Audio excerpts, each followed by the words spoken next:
આવું તમારી સાથે 500મી વાર કર્યું હશે ને 500મી વાર તું મારા મોઢાની ગાળો ખાતો હોઈશ પણ આની પૂંછડી વાંકી હડકાયેલી.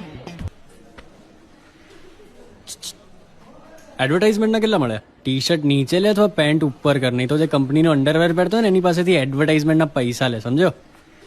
આપણે આજે મળીએ જ છીએ. હું થોડો કામમાં બિઝી હતો એટલે. પપ્પા મુંબઈ ગયા છે તો ઓફિસ હું સંભાળતો હતો એટલે. અરે વચ્ચે થોડા દિવસ હું બીમાર હતો યાર. અરે મારા કઝિનના લગ્ન હતા તો થોડા દિવસ એમાં બિઝી હતો યાર.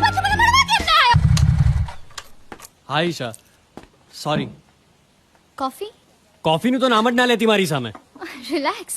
શું થયું? કઈ નહીં, છોડ ને. પ્રોબ્લેમ શું છે નિખિલ? પ્રોબ્લેમ એ છે કે વંદનાની ફ્રેન્ડ છે.